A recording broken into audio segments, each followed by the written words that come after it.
Good afternoon, evening, whatever time it is when you're watching this video. I thought today I would do a really quick video on my biggest best buys for beginners who want to record music at home with their voice.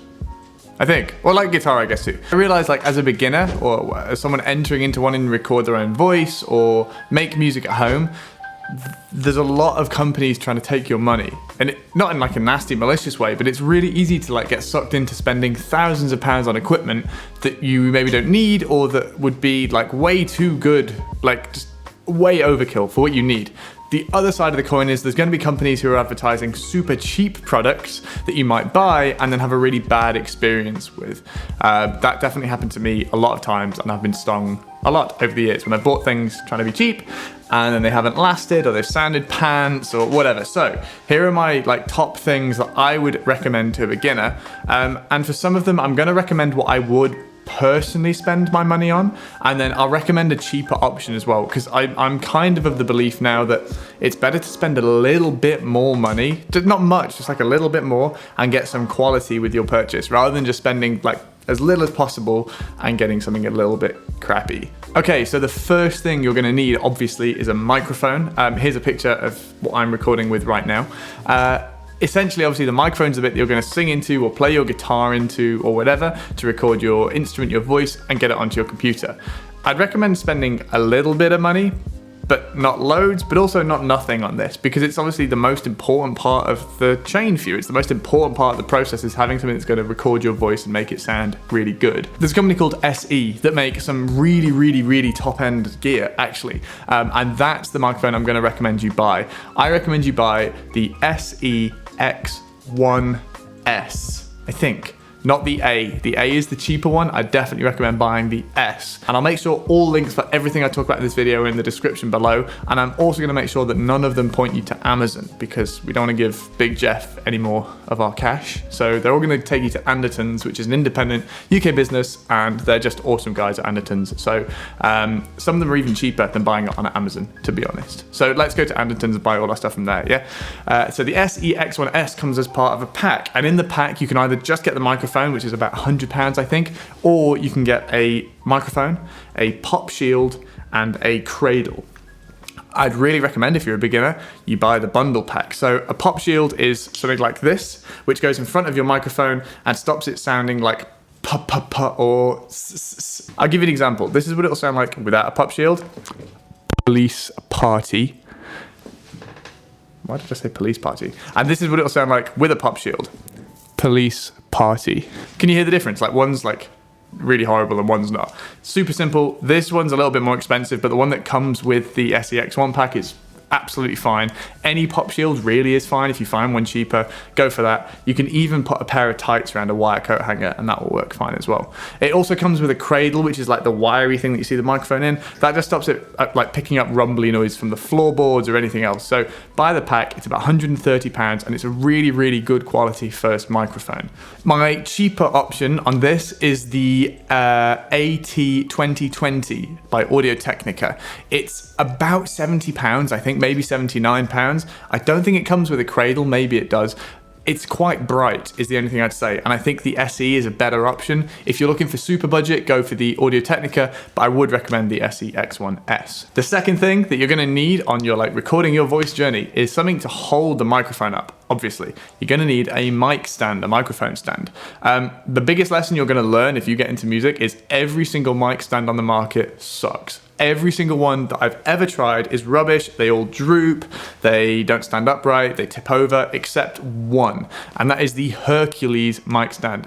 They do upright stands as well, but they also do a boom arm, one with like the mic stand and then the arm comes out like this. The Hercules stand is the best microphone stand on the market, and it's like 25 quid. You can get mic stands cheaper than that. You can get them on Amazon for like 10-15 pounds.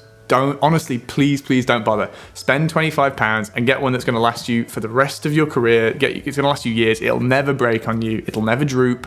It's 100% worth the money. So if you're going to buy a mic stand, just buy a Hercules mic stand, and then you won't have to worry about it. If you don't follow my advice on this, you buy any other one, you'll come back and you'll be like, yep, you were right. I should have bought a Hercules one. I promise. So next, number 3, this is gonna seem really obvious. You're gonna need a mic cable. We call it an XLR cable, and it looks like this, just like any other cable. So we have 2 ends. We've got one end with like 3 prongs, and we have one end with like 3 holes. Obviously, this end goes into your microphone, and this end goes into the interface, which we'll talk about in a minute. XLR cables are one of those things where there's loads of off-brands of them. There's loads of like really cheap Chinese ones, which are like £2 and stuff. I wouldn't personally recommend buying them. Obviously, you can find them all over the internet. If you really want to be cheap, go buy one of them. But I'd recommend spending a little bit of money.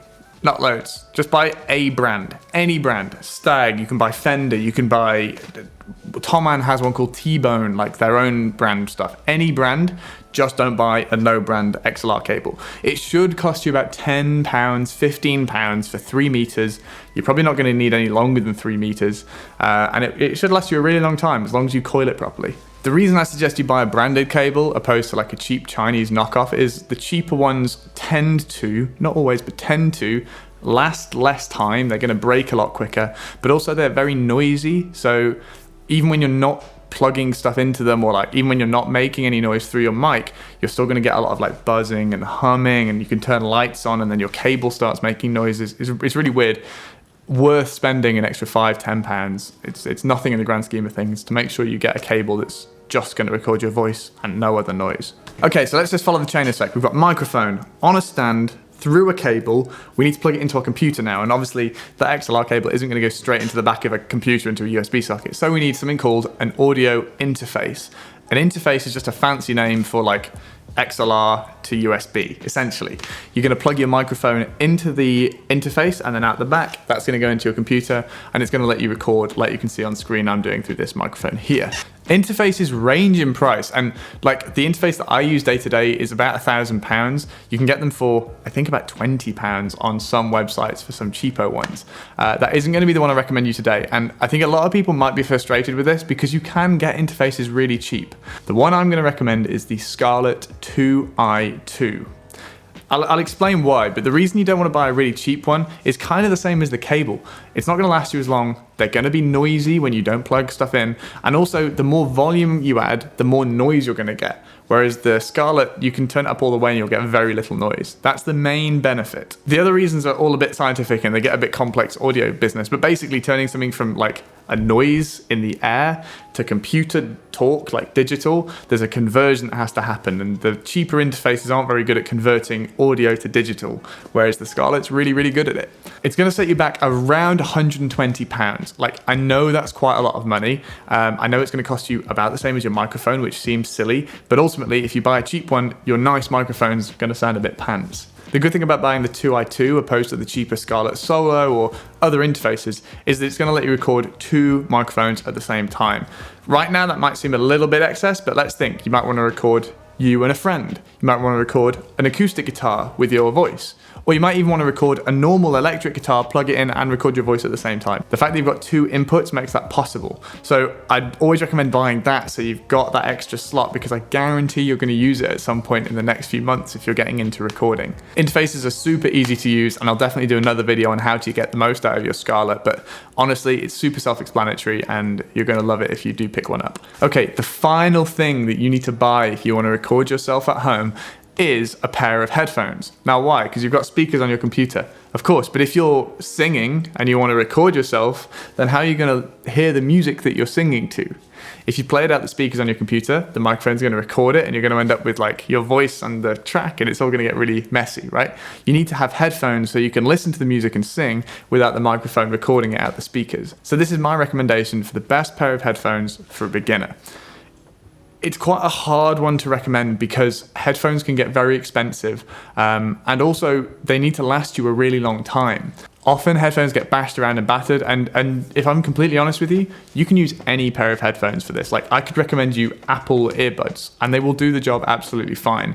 The ones that I'm going to recommend, I'm choosing them because they're very comfortable, they sound really good, and you're never going to have to buy another pair. I think it's worth investing here if it was my choice. But again, entirely up to you. You can get much cheaper pairs, and I am going to recommend my favorite cheap pair of headphones with the ones that I'd actually buy. So the ones that I'd actually buy are the Beyerdynamic DT770s, and they come in lots of complex different variations, but they're going to be the 80 ohm ones, so 80 ohm. The ohms just means how loud or quiet you can make them with like a normal computer, so you want the 80s, I promise. The DT770s are kind of industry standard headphones. They cost £100. You will see them in every studio pretty much in the world you go to. They're my go-to headphones when I'm recording and mixing, and the reason I think they're so popular is they're just really comfortable. They sound great. You can wear them for hours without really noticing they're on your head. And when you're recording, you're going to be wearing them for a really long time. So I'd really recommend them. I do understand they're probably a little bit expensive for some people. If you're going to buy a cheaper pair of headphones, I think I'd recommend the AKG K72s. They're, I think, like £30.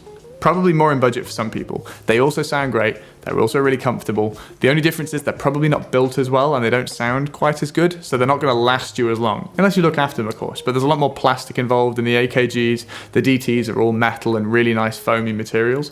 But for £30, you're going to get a really solid set of headphones, to be honest. So either of those are good choices. I'd recommend the Beyerdynamics. The AKGs are absolutely fine too. So that's actually the main things you need to buy. The only other thing you need is a piece of software. All Macs come built in with GarageBand, which is more than sufficient for recording your voice into. If you're on Windows, there's applications like Fruity Loops, Reaper. You could even use Audacity, but that's a bit difficult. And they're all free, I believe. At least free for like a basic version of them. More than sufficient for recording your voice. So you don't need to be buying software yet. That's why I haven't included that on this list. If there's anything that you'd recommend for a beginner that I haven't mentioned, or even a piece of gear that you've bought that you would recommend that I haven't mentioned in this video, just put it in the description below and I'll make sure to do like an updated video on stuff that you guys recommended. Make sure you hit the subscribe button down here and the little bell. You'll get notified when I upload new videos, and hopefully you really enjoyed this video. So thank you for watching and I'll see you next time. Cheers.